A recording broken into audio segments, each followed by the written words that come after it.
Hello everyone. In this session of CCNA series, I will discuss about routing table. As discussed in my previous session, routers examine the destination IP address of a received packet and make routing decision accordingly.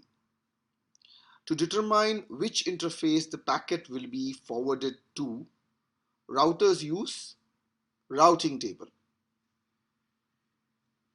The routing table can be defined as a database that includes the list of routes in a router, with each route listing the destination subnet and its mask, interface to which the packet will be forwarded for that destination subnet as well, and the next hop of the router's IP address. Each router's routing table is unique and it is stored in the RAM of the device. Now we need to understand how those routes are added to the routing table.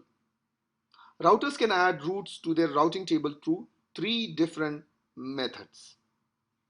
Number one, through connected routes.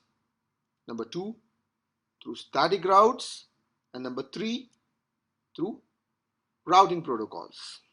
Let's go ahead and look how it adds connected routes.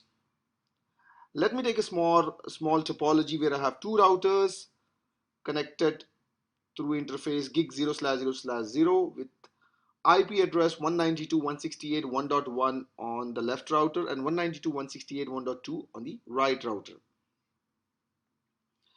So the connected routes are added to a routing table when the interface is configured. And you can configure the interface by issuing the command IP address 192.168.1.1 and the mask. And another condition that needs to be taken care is it should be in working condition, and you can apply it no shutdown command to bring the interfaces up. So which means the router includes a connected route in the routing table when the interface is in working state. As you can see, the status and the protocol state should be in up state.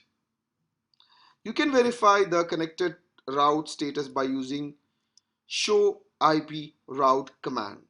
If you look closely at the show output, the first route in the routing table lists a code C on the left and also has a text that says directly connected. These two codes tells you the route as the connected route, or it is connected to the router.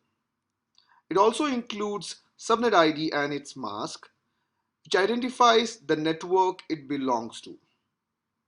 And at the end of the line, you can see it lists the outgoing interface through which it will be reachable. Note that the router also automatically produces a different kind of route called a local route that defines a route for that particular IP address configured on the router interface. On the top, if you see, the show output also lists different types of routing protocol codes. For example, for connected, it will show the code as C, and for local, it will show as L. Similarly, for static, it will show as S, and then different types of routing protocol codes are available, which we will be discussing in the routing protocol section. Let's go ahead and do a practical of this connected routes and see how the routes appear in the routing table. For this, I will be using Packet Tracer, in which I have two routers which have a common interface through which they are connected to, and they are in shutdown state as it shows red. Similarly, I have used the same subnet as I said earlier, 192.168.1.1 on the left side and .2 on the right side. So I'll be logging into the left side router. The first thing that I need to do is I need to configure the IP address. I can verify if the IP is configured or not by using show IP interface brief command. As you can see, there is no IP address configured for this interface, and the interface is in administratively down state. So let's go ahead and enable the interface gigabit 0/0. I'll configure the IP address as 192.168.1.1 and subnet mask as 255.255.55.0 and enable the interface by issuing no shutdown command. As soon as you apply the no shutdown command, the interface switches to upstate. You can verify again by issuing the command show IP interface brief. Now the interface is in working condition. Let's see if it appears in the routing table. As you can see, the interface is available with code C and the subnet mask as 192.168.1.0. It is directly connected, and the outgoing interface is gigabit 0/0/0.